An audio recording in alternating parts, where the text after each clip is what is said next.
We have Joseph Hatcher joining us from Pembina Paleontology to talk about some really exciting news for you guys. Tell us a little bit about, I guess, the big discovery. Well, we found what seems to be Manitoba's first giant octopus fossil from the Cretaceous period.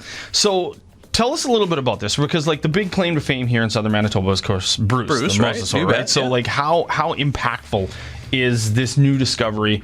And what kind of story does it tell? Well, okay, in terms of impact, I don't know, remains to be seen. But the story is really a fantastic story. To just try to shorten it up, there was a time in which the marine reptiles were definitely the dominant predators of the seaway that covered southern Manitoba.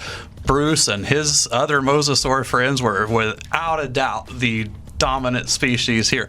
But also, there was volcanic activity happening from the Elkhorn Mountains in Montana, spewing ash into the sky that the winds brought right here to Manitoba. It settled into the seaway, and it was literally choking the life right out of the sea. And it seemed like most of the reptiles late in that point just moved away, probably southerly into the seaway, but they just vacated this area mostly. And it seems like, well, there's just fish to be found kind of from that point on, without any big major megafaunal predators. Only now we know that there was one. It just wasn't a traditional large vertebrate.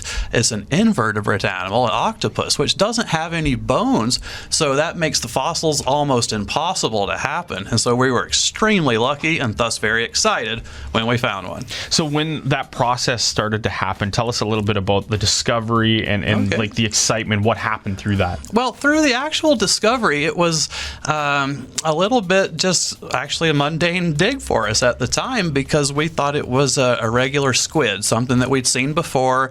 We'd excavated and studied in museum collections, and okay, it's a nice squid, but it's certainly a big squid. And it was still in its original location, which was a big deal for us as researchers. But the preservation of it wasn't the best and stuff, so okay, yeah, humdrum, but it was just big. But as we started to look at it in the winter, that's when we started to do a lot of the laboratory cleaning and realize some of the subtleties that, hey, some of this is different than the squid that we're familiar with. And so we had to reach out to some of our peers and colleagues, because Anita and I are vertebrate paleontologists, and this is an invertebrate fossil. So we weren't exactly sure, and so some of our peers and colleagues helped guide us through the anatomy of this and point out why it was not a squid in the traditional sense, but is in fact an octopod. And so at that point, we knew we had something new that had never been found in Manitoba before, and we were extremely excited. That's always an exciting thing when you find that new thing, right? Like, it's always cool when you do find something. Yeah, it's something we've seen before, but it's more maybe a better fossil version of it, or what case. But right. Here's the whole new discovery. And in this case, we've got a lot of associated field data with it, which as researchers is something we never really had before for these types of animals, and that is really exciting as well. Is there going to be a time and a place where we're going to be able to see this thing on display at some point? Well, yeah, I hope so. We have brought portions of it out this summer. We had it at the Manitou Honey Garlic Maple Syrup Festival on display for a day or two there. I don't think we had it at any other events because it wasn't quite ready. So yeah, it was later in the summer, but yeah, we plan to have it out in the future. Absolutely. Awesome. That's awesome. Keep an eye out for that. Joseph, thanks for doing this, and good luck with the future. Great. Thank you very much. Thanks.